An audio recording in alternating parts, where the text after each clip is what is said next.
Satu tempat aja pernah dikunjungi oleh orang alim pasti subur. Apalagi siapa yang sumpah ya?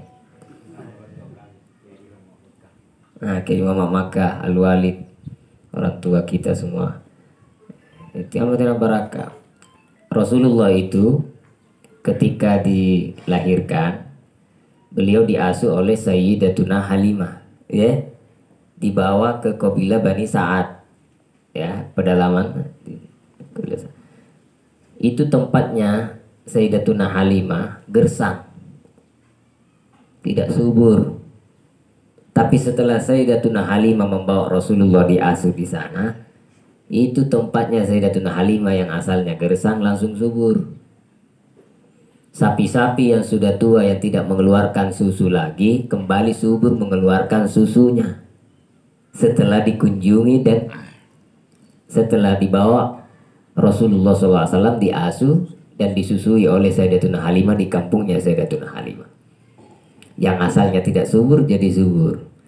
Ini membuktikan kepada kita orang-orang baik itu membawa kesuburan di mana dia berada. Aina makanu min masyarikil ardi wa magharibiha, pasti ngerangi rahmah, pasti ngerangi nazrah, pasti ngerangi manfaat kepada tempat yang dia kunjungi. Lambat laun terasa. Ini tidak serta-merta niat langsung Baitul Quran. Pasti ada asbab musababnya. Ketika banyak dikunjungi ulama tempat kita, orang baik, orang soleh, ketahuilah Allah merencanakan sesuatu yang tidak dipikirkan oleh akal manusia, yang akan dia dapai, yang akan dia dapatkan dari kunjungan para ulama tersebut, orang-orang soleh. Paling tidak subur kilinoa, subur kiagamaya, subur kebahagiaan. Tidak ada itu saya lihat ada rumah, tempat yang pernah dikunjungi orang baik, tidak bahagia yang punya rumah. Pasti nyaman kita lah sana. Tapi kalau Anda melihat rumah yang tidak pernah dikunjungi ulama, orang baik, tidak pernah dibacakan Al-Quran, tidak pernah dibacakan kebaikan-kebaikan dalam tempat itu, jahir cini toh susah.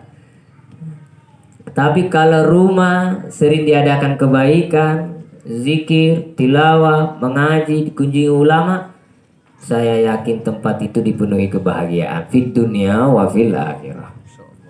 Fid dunya wa fil akhirah. Hadirin yang dirahmati Allah Subhanahu wa taala.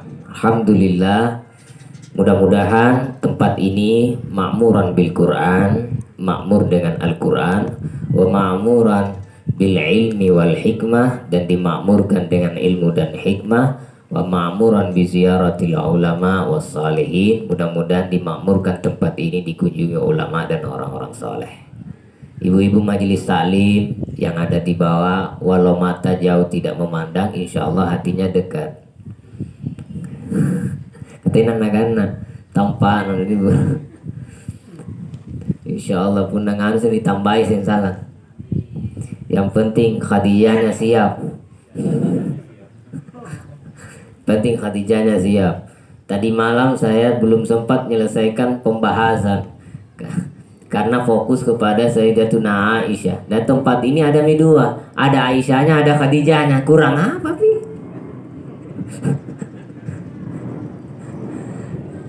Ayo Fatimah. Niat mau Fatimah?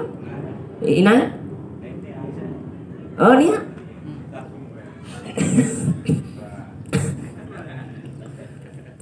Nani pai? Fatimah, Khadijah, Aisyah niat nih. Maimunah itu. Amanah.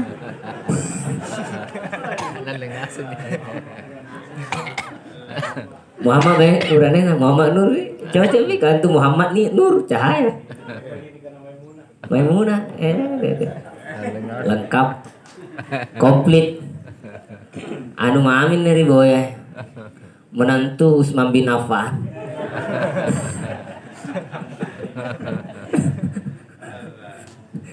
Subhanallah.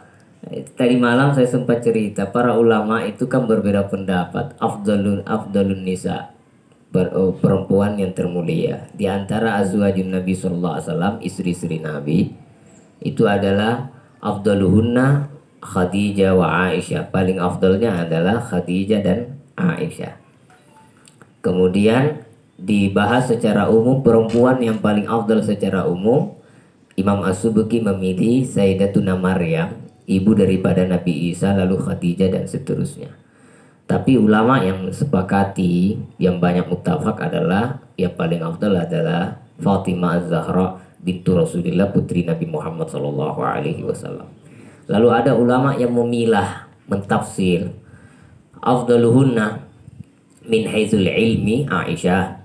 Paling afdalnya perempuan kalau dilihat dari segi ilmu adalah Aisyah. Paling afdalnya wanita kalau dilihat dari segi ilmu, paling jaya pangisingana, paling cara deka, paling alim, paling poreh ilmuna adalah Aisyah radhiyallahu anha. Seperti yang telah saya kutip dalam pengajian tadi malam, Atha bin Abi Rabah al-Janadi al-Yamani, beliau memuji pada Aisyah, kanat afqahan nas, perempuan yang paling faqih itu adalah Aisyah. Wa alaman nas wa ahsanan nas ra'yan fil amma, orang yang paling baik pendapatnya, paling bagus akalnya secara umum itu adalah Aisyah, kata seorang tabi'in Atha bin Abi Rabah al-Janadi al-Yamani. Al-Imam Zuhri min ahlil hadis punya pendapat lebih lagi, lau jumi'a ilmuha ila jami'i ulumi ummahatil mu'minin wa ulumi jami'in nisa lakana ilmuha afdal. Kalau ilmunya Sayyidatuna Aisyah dikumpulkan, dibandingkan, disandingkan dengan ilmunya seluruh istri Nabi dan seluruh perempuan yang ada di umat ini, maka ilmunya Aisyah masih lebih afdal, lebih utama. Nah itu. Maka di sini sudah ada Aisyah, mudah-mudahan menjadi ahli ilm. Itu yang pertama. Amma min haizul qarabah, kalau yang lebih mulia dalam segi kerabat adalah Fatimah Az-Zahra. Dalam segi kerabat Fatimah paling afdal. Kalau dilihat dari segi i'anatuha wa khidmatuha lid-din wa li Rasulillah, kalau dilihat dari segi pengorbanannya, pertolongannya, sumbangannya kepada perjuangan dakwah agama Islam dan Rasulullah, maka Khadijah lebih afdal. Tapi kalau dilihat dari segi yang namanya disebut disandingkan dengan para nabi, namanya disebut dalam Al-Quran, maka Maryam lebih utama. Karena Maryam disebutkan di dalam Al-Quran. Ada surah Maryam lagi. Dan seterusnya. Alhamdulillah. Semoga perjumpaan kita di hari Rabu ini berjalan disempurnakan oleh Allah. Karena dikatakan oleh ulama, tidaklah dimulai sesuatu pada hari Rabu illa waqad tamma, kecuali disempurnakan oleh Allah. Dan hari ini dimulai hari Rabu, tanggal Sere Raja, tanggal Ruah, bulan Ruah 2022, dan disponsori oleh menantu nomor 2 dari suami, anak kedua, lengkap serba 2. Dan insya Allah makan nanti taruh roti rintah. Kande Jawa si piring, kande si piring. Dan dalam acara ini kita disuguhkan dengan 2 kalimat, Al-Isra wal Mi'raj. Al-Isra wal Mi'raj. Ini satu paket perjalanan, tapi ada 2 kalimat, ada Isra, ada Mi'raj. Al-Isra itu sudah nas dalam Al-Quran, subhanalladzi asra bi'abdihi lailan minal masjidil haram ilal masjidil aqsa. Yang disebut Isra adalah ketika Nabi diperjalankan dari Masjidil Haram ke Masjidil Aqsa. Dan sekarang Masjidil Haram masih ada saksi, kita bisa lihat, dan Masjidil Aqsa kita bisa lihat. Dari Masjidil Haram ke Masjidil Aqsa itu saksi perjalanan Nabi Muhammad yang diperjalankan oleh Allah dari Masjidil Haram ke Masjidil Aqsa. Itu nasnya Al-Isra. Jadi waman angkaraha kufrun. Jadi yang mengingkari Isra kafir. Karena nasnya jelas, subhanalladzi asra bi'abdihi lailan minal masjidil haram ilal masjidil aqsa. Kemudian Mi'raj, setelah Nabi sampai di Masjidil Aqsa, maka Nabi diangkat. Mi'raj artinya diangkat. Tadi Asra diperjalankan di waktu malam, kemudian Mi'raj diangkat. Bukan hanya orangnya yang diangkat, tapi derajatnya, kedudukannya diangkat oleh Allah. Dan begitu juga ketika diangkat Nabi Muhammad, maka otomatis umatnya yang beriman diangkat juga oleh Allah sehingga menjadi khairul umam, sebaik-baik umat. Diangkat ila fauqa sab'a samawat, sampai 7 lapis langit, ila sidratil muntaha, sampai sidratul muntaha, dan seterusnya menurut qauli Ibnu Abbas, pendapat Ibnu Abbas, hatta ra'a rabbahu, sehingga melihat kepada Tuhannya bi'aini ra'sihi, dengan mata kepalanya, min ghairi kaifin wan hisarin waftarat, tanpa kita bisa bayangkan, tanpa kita bisa tanyakan bagaimana caranya tenerisengi. Yang jelas pendapat Abdullah bin Abbas, melihat dengan mata kepalanya. Seandainya melihat Allah itu tidak bisa, maka Nabi Musa tidak akan meminta ketika bertanya, arini anzur ilaik, arini anzur ilaik, perlihatkan aku, ingin melihatmu ya Allah. Seandainya melihat Allah adalah hal yang tidak boleh, maka Nabi Musa tidak akan meminta hal tersebut ketika dia di dunia. Tapi ini menunjukkan kepada kita, ketika seorang nabi meminta, pasti itu sesuatu yang jaiz, boleh terjadi. Nah, tapi tidak ada yang terjadi di dunia ini kecuali kepada Nabi Muhammad SAW ketika Al-Mi'raj itu. Nah, karena Nabi tidak ada yang bodoh tentang ilmu tauhid. Semua nabi pasti alim, pandai tentang ilmu keesaan Allah. Maka dia meminta sesuatu yang diperbolehkan. Tidak mungkin dia meminta sesuatu yang tidak diperbolehkan. Nah, karena nanti di akhirat insya Allah wujuhu yawma izin nadhirah ila rabbiha nadhirah. Nah, Mi'raj, wa man angkara al-mi'raj yafsuk. Yang mengingkari Mi'raj fasik. Tidak sampai murtad, tidak sampai kafir.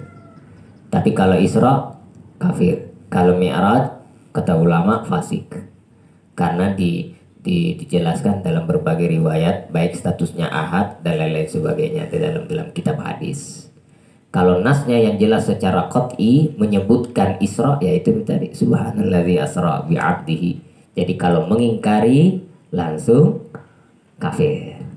Nah, itu subhanallah. Dan alhamdulillah pembahasan al-Isra wal Mi'raj ini saya tidak memperpanjang, hanya saja perjalanan yang begitu hebat yang diberikan Allah kepada Rasulullah SAW tentu diabadikan dalam Al-Quran. Tentu apa yang diberikan oleh Allah kepada Nabi Muhammad adalah sebaik-baik pemberian. Dan bisa kita tarik kesimpulan,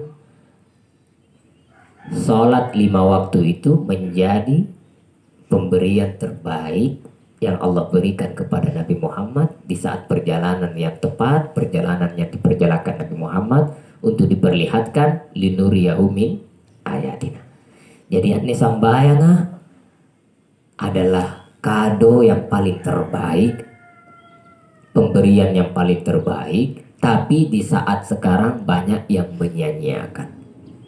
Tadi ussalah, banyak orang menyia-nyiakan sholat di akhir zaman. Padahal itulah pemberian yang paling terbaik. Makanya dalam sebuah hadis qudsi dikatakan, ma taqarrabal mutaqarribuna ilayya bimisli maftaradtuhu alaihi wa la yazalul 'abdu yataqarrabu ilayya bin nawafil hatta uhibbah.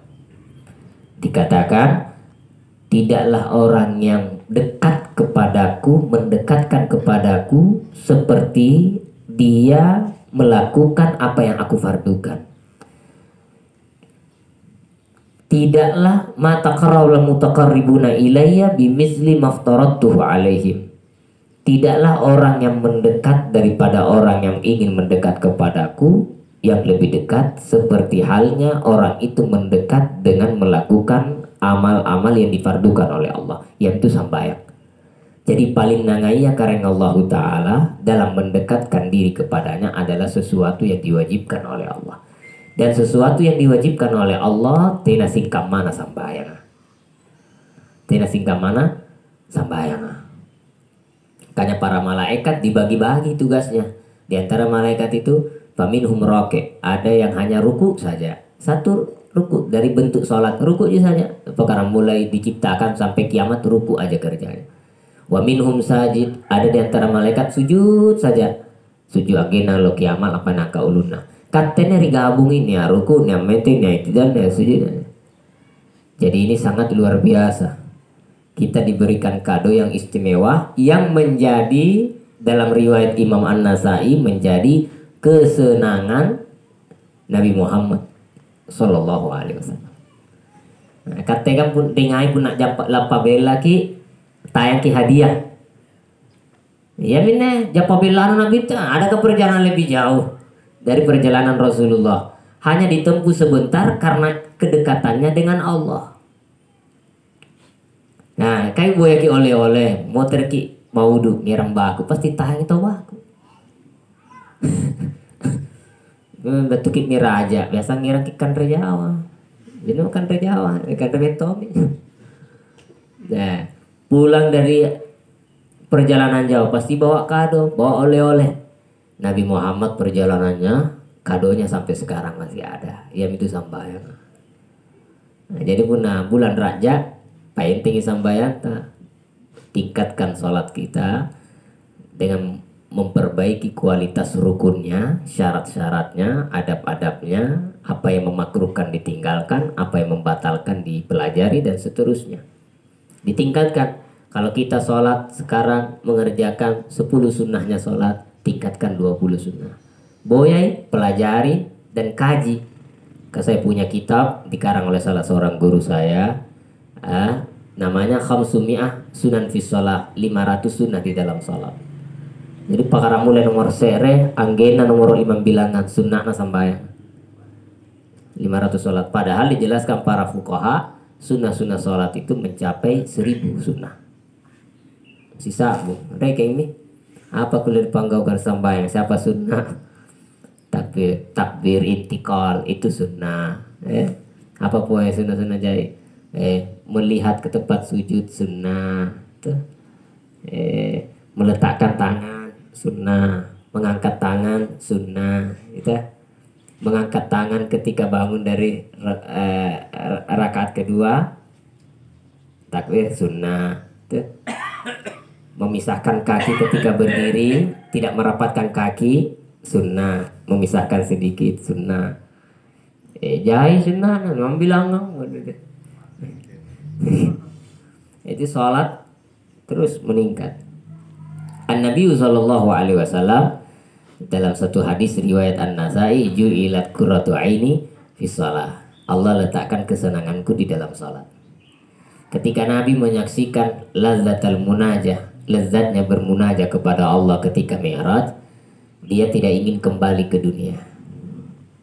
Ba'dul Arifin, sebagian ulama-ulama yang ahli ma'rifah billah mengatakan ketika Nabi Mi'raj ra'a rabbahu, beliau merasakan lazzatul munajah, lezatnya bermunajah, bermukalamah dengan Allah Subhanahu wa taala, sehingga dia tidak ingin kembali ke dunia dari nikmatnya. Dari nikmatnya. Sehingga al-lazzah, kelezatan, kenikmatan yang kau rasakan wahai Muhammad saat ini, aku akan letakkan di dalam sholat yang akan kau kerjakan bersama umatmu di dunia. Jadi nikmatnya Isra Mi'raj yang dirasakan oleh Nabi ketika Mi'raj, apa nagapa, apa nacini, lezatnya itu, kenikmatannya itu diletakkan di dalam sholat. Makanya sehingga dalam riwayat dikatakan as-shalah mi'rajul mu'minin, sembahyang itu mi'rajana orang mukmin. Kalau Anda ingin merasakan nikmatnya Isra Mi'raj, tegakkan sholat dengan sebaik-baiknya. Makanya banyak orang sholat itu sampai lupa berhenti sholat, seperti Uwais Al-Qarni. Dari nikmatnya ruku, dari Isya sampai menjelang subuh ruku. Ketika mana sampai dulu ke parsnya semua. Dari nikmatnya ruku, karena ruku bagian dari sholat, juz'un minas sholat. Makanya dalam Al-Quran seringkali menyebutkan itlaqul juzu iradatul kul warka'u ma'arraki'in. Rukulah bersama orang yang ruku. Tidak karena disuruh jadi ruku, artinya as-sambayang hanya masuk, mengucapkan bagiannya tapi yang diinginkan keseluruhannya, sebagaimana dalam ilmu balaghah itlaqul juz'i iradatul kulli, menyebutkan bagiannya sholat tapi yang diinginkan sholatnya, menyebutkan rukunya tapi yang diinginkan seutuhnya itu sholat. Arka'u ma'arraki'in. Itu Uwais Al-Qarni dari as-sifat as-sambayang mungkin merasakan apa yang diletakkan oleh Allah, nikmatnya Isra Mi'rajnya Nabi diletakkan di dalam sholat. Mentengi ruku pakar mulai sage Rasulullah pambang. Nah bagi jadwalna, nah bangia ruku muka sujud semuka takak bere itidal sujudnya erok bisubul penangka uluna petahiyah dari nyamanannya, dari sifatnya. Ya tadi kamu taruh sagan 7 lagi nanti deh sawah lah. Taruh sagan 7, taruh 8 lagi deh enggak lagi nah pilih-pilih imam lah. Karena imam-imam yang rahmatan lil alamin iman. Kira yang jadi karena iman rahmatan lil alamin yang jetetere ka bodoh-bodoh aing cenah boya. Subhanallah la ilaha illallah. Tema tapi tenang ngapa yang penting sambayang daripada tidak sambayang. Kalau saya itu pikirannya begitu, yang penting sholat daripada tidak sholat sama sekali. Jadi sekarang kita itu harus punya rahmat kepada orang. Jangan menuntut orang sesuai kita. Tawa kama-kama yang penting sambayang ya alhamdulillah. Karena sembayang lagi sudah banyak ditinggalkan. Makanya kalau dia mau ricini Jumat bilang panania alhamdulillah, yang penting lagi seminggu sekali mari masih daripada jenazah najin tangan masih hidupnya nggak pernah ke masjid. Alhamdulillah cuma sekali ini aja alhamdulillah daripada tidak sekali. Tapi perlu ditingkatkan karena ibadah kalau tidak meningkat adalah sebuah kerugian. Maka yaumuhu mislu amsihi fahuwa maghbun. Orang yang hari ini sama dengan hari kemarin nilainya, orang itu tertipu. Orang itu adalah orang yang terpedaya dengan kehidupan dunia. Jadi kalau ada orang lebih buruk hari ini daripada hari kemarin, lebih baik sebagai depan Allah, berarti ini cilaka. Tapi usahakan al-yawm khairan min ams. Hari ini lebih baik dari hari kemarin, fahuwa robeh. Itulah yang untung, itulah yang meningkat, itulah yang beruntung meningkat derajatnya tinggi di sisi Allah Subhanahu wa taala. As-shalah imaduddin. Faman tarakaha faqad hadamaddin. Orang yang mengerjakan salat berarti dia telah menegakkan tiang agama. Yang meninggalkan salat berarti meruntuhkan tiang agama.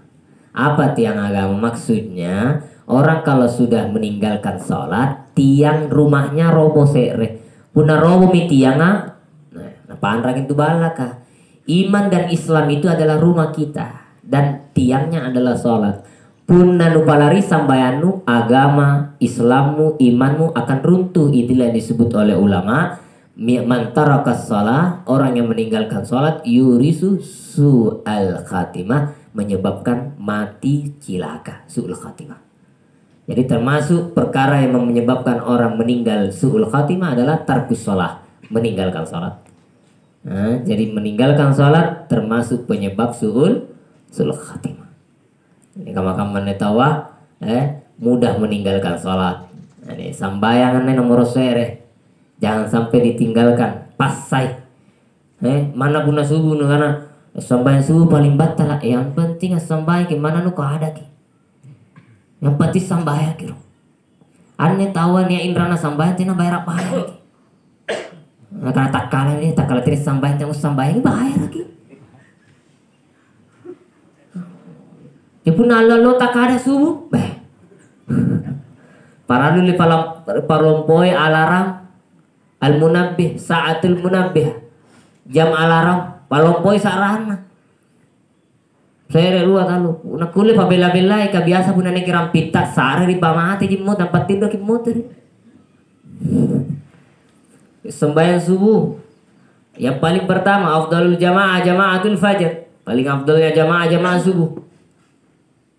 Makanya ada orang datang kepada Syekh Abdul Hamid min auliya as-salihin mengeluh karena rizkinya tidak lancar. Nah karena tiga carana lancar dan leku karena kamu mone 5 bulan ki mai jamaah sampai subuh teko tapu-tapuki. Jangan tertinggal, jangan terlambat, jamaah subuh 5 bulan jangan putus. Nah karena apa faedahnya? Maai mau kau. Oh mas sampai subuh 5 bulan. Nah karena Syekh Abdul Hamid, kalau tidak lancar hidupmu, tidak bahagia hidupmu, Maikon rini, lakukan apa saja yang kau inginkan kepada saya jamin hidupmu bahagia. Lakukan sampai itu 5 bulan nyaman itu lah. Karena orang yang bangun tepat waktu di waktu pagi an-nasyat, dia akan tumbuh semangat si pagi pakasiana. Karena di waktu pagi adalah pembagian rizki hissiyah, sedangkan di waktu sore pembagian rizki maknawiyah. Ya guna karuwe adalah rizki maknawi. Kalau di waktu pagi rizki hissi. Makanya banyak Al-Quran mengatakan di dalam Al-Quran wasabbih bil asyiyi wali bekar pun abari bahasa nakarwe pajajai sikiri, karena di waktu itu pembagian rizki hissi dan maknawi. Tegitin roy leba asara yuri suri junun menyebabkan gila. Wala tanam ba'dal fajar, jangan tidur setelah subuh. Yurisu hirmanil barakah fir rizki, akan menyebabkan hilangnya keberkahan dalam rizki. Atau tina lancar dan lainnya, atau lanya kibarakat dan lainnya. Tinro lebas sampai subuh sampai terbitnya matahari, atau tidur setelah asar menyebabkan junun, penguruk-penguruk. Al jununu funun, gila banyak macamnya. Tina karena penguruk lanya tiap kalana karena penguruk jai. Gila karena satu banyak masalahnya. Bisa aja itu bagian dari gila.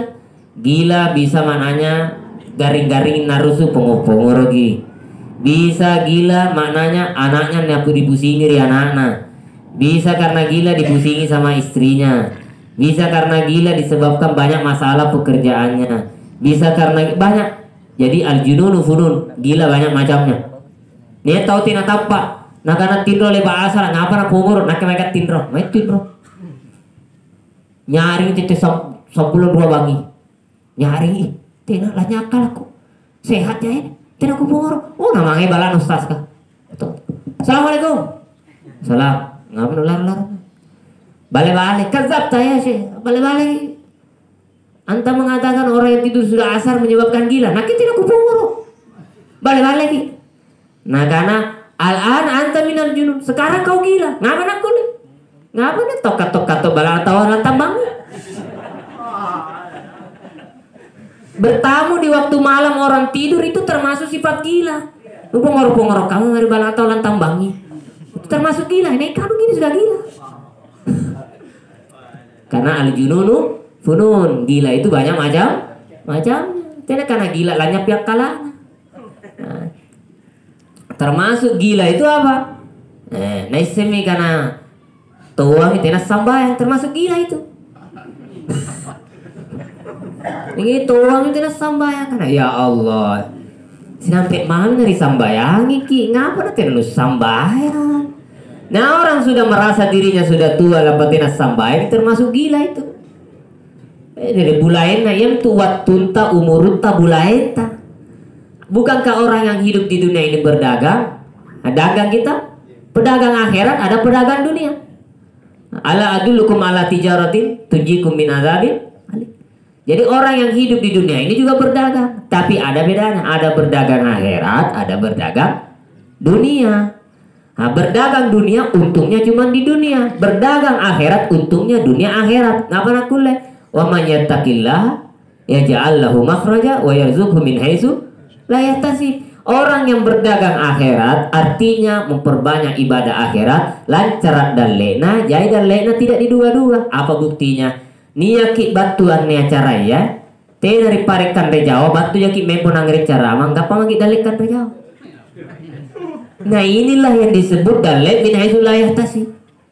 Gapa to maki dalek ilmu, rizki ilm, rizki makanan, rizki minuman. Alhamdulillah. Nah coba bayangkan.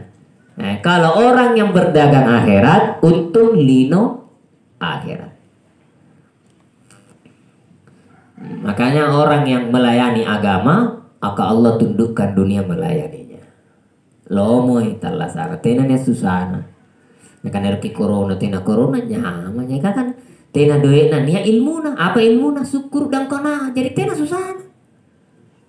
Tena kan rena alhamdulillah dipakai saya sifat barakah. Makanya dulu ada orang soleh di waktu malam tena nganru asing seri balak di kamar saya kita ngapa ngaru guru tena kan tiai saya ini tidak makan di waktu malam bukan karena menangisi tidak ada makanan tapi hayu tasyabbah Nabi Rasulillah wassalihin Karena alhamdulillah saya menangis ini karena terharu sudah bisa menyerupai Nabi Muhammad dan orang soleh.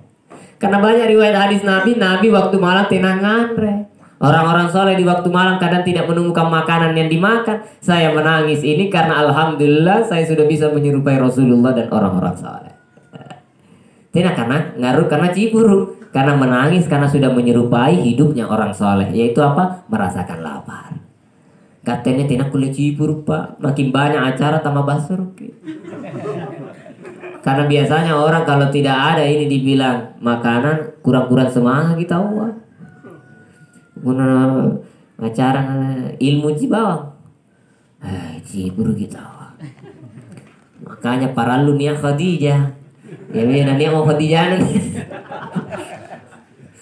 Mudah-mudahan betul-betul insya Allah ya. SMP itu hari ini? SMP? Khadijah kata. Oh Khadijah, tambahin Khadijah dari kana. Khadijah. Nake Khadijah itu anakku. Khadijatul Kubra. Khadijatul Kubra. Ini kalau kasih nama anak itu jangan jauh-jauh. Nama anak-anaknya Nabi. Jauh usah macam-macam. Jangan sekali macam-macam hari ini tahu kamu. Jadi ya itu nak mata lasana macam-macam tuh. Sipana macam-macam tuh, Garinda macam-macam tuh, macam-macam hari ini. Kalau nama ndak usah jauh-jauh. Fatimah Zahra, Khadijatul Kubra, Aisyatul Ridha, Aisyah Siddiqiyah, baji nasi, Ruqayyah, Ummi Kulsum, Zainab. Nake gunani anakku bayi Arina Zainab.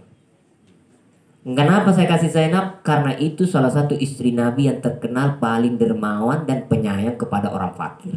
Sampai digelar dengan Ummul Masakin, aman atau masih-masih ya. Nah, makanya saya kalau punya anak perempuan lagi, saya mau kasih nama Zainab. Insyaallah. Punania Zainab. Insyaallah. Misalnya menanya anak itu Zainab. Karena dia digelar Ummul Masakin, tapi cucu tak. Aku tahu ini. Utang Eropa Maimunah istri. Ibu Maimunah ngapain? Kulen sih, jangan angkat tangan ini, Pak. Zainab Ummul Masakin, ibunya orang-orang miskin karena suka membantu. Makanya awalul lihaqan bin Nabi, orang yang paling pertama menyusul Nabi Muhammad dari istrinya setelah meninggal adalah orang yang paling panjang tangannya. Siapakah orang yang paling panjang? Panjang tangan artinya yang paling dermawan. Lalu siapakah dia? Itulah Zainab. Tapi Zainab ada dua. Ada Zainab putri Nabi, ada Zainab istri Rasulullah. Ada Zainab binti Jahash, kemudian ada lagi satu Zainab binti Jahash, itu istri Rasulullah SAW. Alhamdulillah. Nah, mudah-mudahan pada siang ini kita awali dengan hari Rabu. Mudah-mudahan sempurna tempat ini Baitul Quran sesuai yang diniatkan oleh para ulama, para solihin yang telah mengunjungi tempat ini. Semoga makin berkah. Mudah-mudahan melimpah rizki di tempat ini, hissi dan maknawi, makmur, tetangga-tetangga mendapat cahaya Al-Quran. Karena innallaha zayyana sama, sungguhnya Allah menghiasi langit dengan apa? Bil qamar, dengan rembulan, wa bisyams, dengan matahari, wa bil najmi, dan dengan bintang. Dan Allah menghiasi bumi ini dengan bil ulama, dengan ulama, wa bil Quran, dengan Al-Quran, orang-orang yang melantunkan Al-Quran. Jadi kalau kita malam melihat bintang sangat indah, penduduk bumi melihat bintang, maka penduduk langit melihat ke bumi adalah rumah yang membaca Al-Quran, tempat yang membaca Al-Quran. Itu keindahan yang dilihat oleh penduduk langit. Makanya insya Allah tempat ini menjadi pandangan para ahli malaikat penduduk langit. Semoga diberkahi pondok ini, tempat ini menjadi berkah, aman dari fitnah, musibah, afat dan ahad. Beliau Al-Walid Al-Ustaz Haji Muhammad Nur Maka panjang umur sekeluarga, sehat walafiat, diberikan keberkahan sekeluarga, keberkahan hisia dan ma'nawiyah zahir wa batin. Mudah-mudahan seluruh anak-anak beliau, keturunan beliau, cucu beliau menjadi orang soleh dan soleha, min huffatil Quran wa min wirasin Nabi sallallahu alaihi wasallam wa takhallu bi akhlaqin nabawi, dan berakhlak sesuai akhlak Nabi Muhammad sallallahu alaihi wasallam. Seluruh yang hadir panjang umur, sehat walafiat. anak-anak kita menjadi hafal Quran, pengamal Al-Quran, beramal Al-Quran, berakhlak Al-Quran, ittiba' bi Rasulillahi sallallahu alaihi wasallam, sallallahu alaihi wasallam Muhammad wa ala alihi wasallam. Semoga tahun ini, Rajab ini bukan Rajab terakhir bagi kita. Insya Allah tahun depan, tahun depannya lagi puluhan Rajab masih diberikan kepada kita. Aid alaina syahrul Rajab sini dan ba'da sinin wa awaman ba'da awam. Barik lana fi Rajab wa Sya'ban wa balighna Ramadan fi sihatin wa afiyah, fi sihatin wa lutfin wa afiyah wa salama ba'da tulil umr fi khair wa lutfin wa afiyah wa salama birahmatika ya arhamar rahimin. Sallallahu ala abdika wa rasulika nabiyil ummi sayyidina Muhammad wa ala alihi wasallam walhamdulillahi rabbil alamin. Demikian dari kami Pamupuranga. Assalamualaikum warahmatullahi wabarakatuh.